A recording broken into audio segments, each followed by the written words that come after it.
So I'm here in Richmond, Virginia, hanging out with one of my lenders, and we're gonna walk you through a property that he's loaning money on.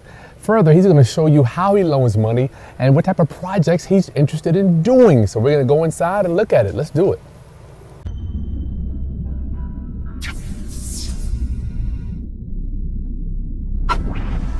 All right, class, it's Kris Haskins with therealestateroundup.com. My mission and ministry is to raise your financial literacy through real estate investing and entrepreneurship. So the beautiful city of Richmond, well, it's not actually Rich. Where are we, Mike? I think we're right over the line into Henrico County. Henrico County. Which makes a huge difference in the values of property, you know, depending on your school district. A little bit better. Yeah, a little bit better, I think, across this line. Okay. But Richmond's good over here, too, you know, so I like both. And so this builder came to Richmond Mortgage and said, I want to build, I got this land. I don't know, it was either paid for or maybe he partnered with the landowner. And he said, Mike, give me the money to complete this project. He'd already put in the footer and the foundation. Well, you like that. And I love that. So once somebody comes to me, a builder, they put in the footer and foundation, they control the land. We record a first deed of trust, and he said, all I need is 150 to finish it. So No-brainer. It's a no-brainer, you know. Even Taylor here knows that you can't buy a new house for $150,000, right? And so, you know, how long does it take me to make a loan like that? Well, 10 minutes. I mean, I still check the comps, but you know, he had his answer in 10 minutes because I knew it's a great deal for him. He's going to use the money short term.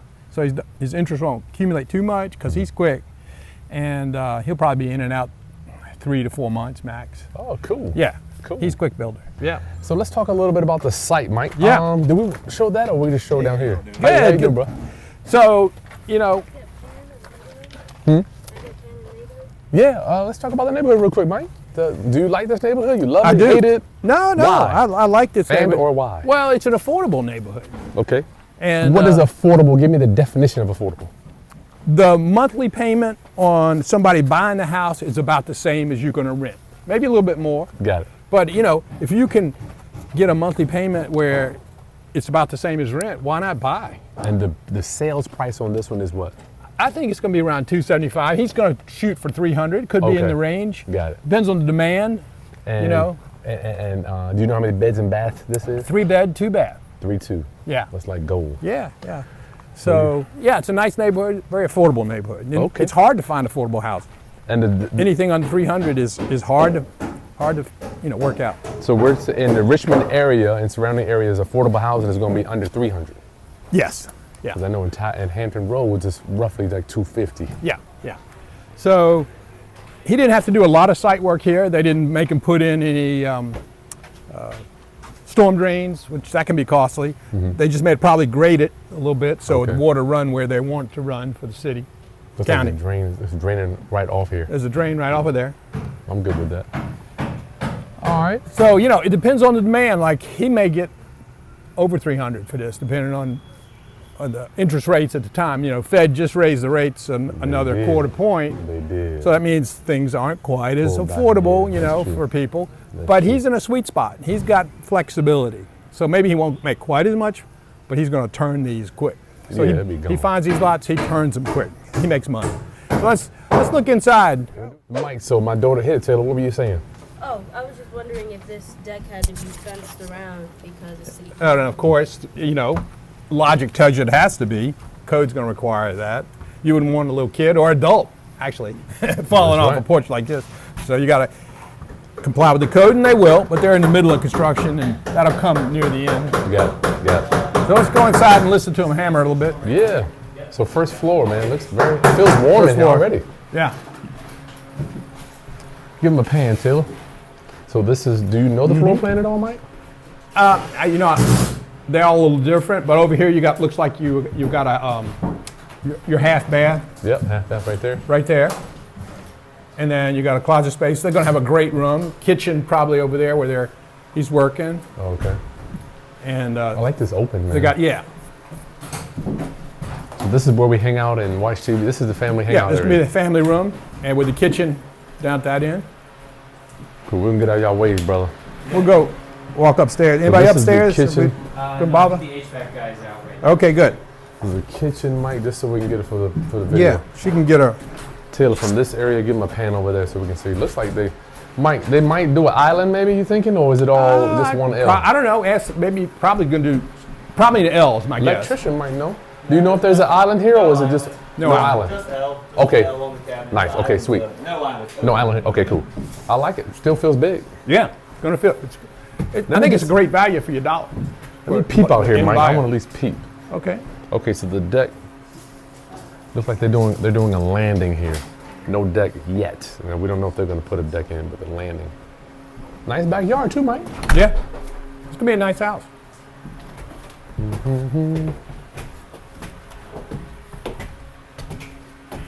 What's the square footage in this, Mike, you know? Or does anybody know? I don't know. 1,100, okay. Wow, they're getting these things in here. 1,100, this thing feels way bigger than 1,100 It looks square bigger. foot. It really does. So here's your primary bathroom, yes. to say. No more masters. That's right. So full bath, going to be in here. Bedroom off of here. What's the primary bedroom? Mm-hmm. So looks like closet here. Yep, closet right over there. Very functional. Mm-hmm. You come over here, you got 2 bedrooms, and your another full bath that serves these 2 bedrooms. There's a communal bathroom there. Communal, right? And what's this, Mike? Washer dryer. Right in the middle. Probably going to put a stack unit in here. Mm-hmm. I'm glad it's upstairs, Mike. Yeah, put it upstairs it's where the laundry happens. It's a little warmer outside. We'll finish outside. Okay. Oh, do you know if they're gonna pave this driveway and add some grass and that sand over there? They're definitely going to add some grass, seed that. But my guess is they're not going to pave it because, you know, when you build these inexpensive houses, they got to cut every little dollar they can. So they'll just leave it rock, but it'll be nicely, you know, trimmed and packed down. So I think is look next door. And you know, next door, that's what they did. They got a rock driveways. Come in a little bit, buddy. Come in a little bit. Yeah. They got crushing running right over there. Yeah, and right. This is actually better than This is better. So they may fill on top of this with something else. something else. Okay. Yeah. So they looks like the whole street, Mike, is yeah, a lot of building going on. gravel. Other side of this ravine, the same builder's going to build another house that I'm doing. Wow. Yeah. So they sell quick. I bet. I mean, yeah. affordable housing. Yeah. So let's get into some of the numbers, Mike, and Sure. what type of programs you have. Let's get in the shade over here. All right, let's walk over to the shade. Yeah. Let's do a little bit more room over here. Yeah, we'll get Street. off in the grass because cars going to be coming by. So tell us, Mike, if somebody is trying to borrow money, Yeah. what is your smell test? Somebody wants to come to you. What does it look like? It's an asset-based decision. I'm not going to check the credit. I'm just going to say, show me the house or show me the building lot. I'm going to look at what's selling in the neighborhood, how long it sits on the market. If it's selling relatively good at that price range, I'm going to do the deal. I'm going to find a way to make the deal work. Mm-hmm. And I'll give if they don't have enough cash, I'm going to give them some ideas on how to maybe do some creative financing. Sometimes the sellers will chip in a little bit, Participate. do some financing on it. They'll get a little extra money out of it, so they like it. Mm-hmm. Sometimes bringing in another investor. Got it. You know, sometimes you just need to generate enough profit on the first deal to be able to afford doing it on your own on the next deal. Got it. Sometimes we do second mortgages. It just depends.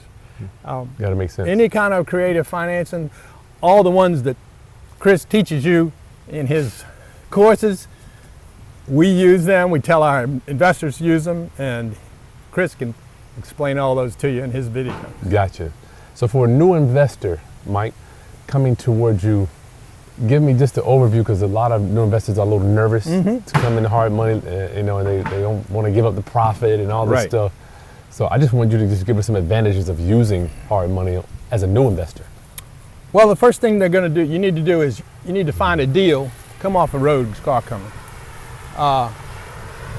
where the purchase price plus the rehab cost is 75% of the after repair value, or better, At 70 to least 75%. So an example would be, say you buy something for $70,000, you got to spend 30 to fix it. That's a $100,000 project. You know, you're going to need to be able to sell that. It's got appraised for when you go to sell it to a homeowner for at least 150, because 70% of 150 is a little over $100,000. Yeah. You know, so you know it might get down to 140, but somewhere in that 140 to 150, it's got to. Once you fix it up, it's got to be able to sell for that, and you've got enough profit. You got 40 to 50 gross profit to pay our fees, to pay closing costs, to pay, you know, everything, and you'll still make a profit. So that's kind of the niche you want to do, and that could be a $100,000 loan. It could be a $400,000 loan. The ratios are really about the same. About the same. When I talk to new investors, they're so nervous about hard money and about borrowing, and I just want to affirm that you are their second eyes on these deals. That's right. You don't want them to fail. Right. So I'm not checking credit, so I got to make sure that this is a good deal that's going to work. And somebody's new, we're going to make them put down some money, sure. And that still was a good deal, though. I mean, just because you got got big money doesn't mean that it's a bad deal. So we still got to make sure that we're secured. But if you hit those ratios I talked about, that 70%, 75% of after repair, you know, just about all those deals will work. Now, sometimes there's a difference of opinion about what the value is, and then we talk about it, and we'll explain why, you know, we think what we do. So we're not a committee kind of company. You just call me or Lisa, and that's it. So got it. Yeah. Go ahead. Okay. My daughter, y'all, hit it. So, say whoever is your loaner, or you know what I mean? Borrower. Okay. So say if he got 10,000 from you and 10,000 from the bank. I'm just making random numbers. But say they can't pay the bank back and they like halfway pay you back. But like obviously since they don't pay the bank back, they take the house away. Yeah. So, and you don't get your money back either. So who takes the house, the bank or you?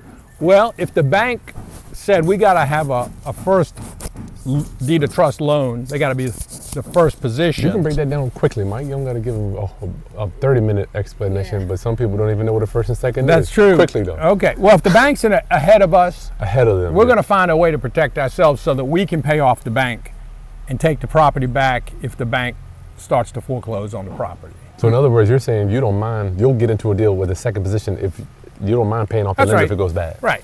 Yeah. Oh, okay. So he'll pay off the lender, the first. That's right. Does that make sense, buddy? Yeah. I know it takes a little time for this stuff to sink in. But like, that's him though. As an average person, would they even want to pay it off? Well, average person wouldn't get into that deal, and if they knew what they were doing, they might mistakenly get into it. You got to know what you're doing. You got to know values and position. And you know, is the rehab budget sensible? You know, if the rehab budget really is not realistic, that's going to be a problem. But Mike, sometimes the rehab budget you think realistic, it ain't realistic. That's right. And so we've been in them together. So, you know, I try to educate people, and the more I do it, the better I get at it. But I make mistakes. And you've been doing it since what? 2000. Y'all, if the masters make mistakes, why do you think you're going to be able to sell your house for 3 months? Mike, what do you tell people to say, I'm going to get this thing done, it's going to be sold in 4 months, man, it's going to be out of here. Everything's going to go perfect. Right. Everything don't always go perfect. You can, though, do that in 4 months if you got a great contractor, great relationship, and you trust them and you know him. He knows you. He's not going to go off somewhere for deer hunting season, you know, and then come back. So you got to have the right people working with you. And you got to have the right lender that's going to guide you also if you're new. And a lender that can make quick decisions is also important, which we can. That's our niche. So when someone gives you best case scenarios, what does your spidey senses tell you? Or what do you do when someone says we can do this? We'll get it done in 4 months. We'll get it done earlier than time. We'll have lower expenses. No doubt, people want to borrow money like that when everything goes well. That's right. Yeah, you got to expect the best, but plan for the worst. Y'all get that. And that's what we tell them. You know. So what's worst case? You know, and they go, okay, maybe it won't happen in 4 months. It's maybe 6 or 7. We go, will you still make a profit? Yeah, they're just not gonna make as much. So as long as that works, then we're happy, and they're happy too. Cool. Okay. Any questions, Taylor? No. All right, so this is Mike Crumbine with Richmond Mortgage right here in the good land of Richmond. He also, where else do you loan out money, Mike? Well, we go all the way down to Tidewater, from Richmond all the way down to Tidewater, all over Tidewater. We love Tidewater. Do a lot of new construction down there. Cool. And we do fix and flips. We do seconds for certain situations. We do creative financing, sub-2 situations. Sweet. Whatever make a deal work. All right, and how do people get in touch with you to They borrow some money? Go to our website, richmondmortgage.com, and you'll be able to see my phone number, email, either me or Lisa. One of us will contact you, and we'll get the deal done. Cool. Thanks, Chris. Thanks for your time, buddy. Round up, make sure you subscribe to the channel, share this stuff with other people that are trying to understand how to finance a piece of real estate, and like the content, all right? Then we'll see you on the next video. Peace.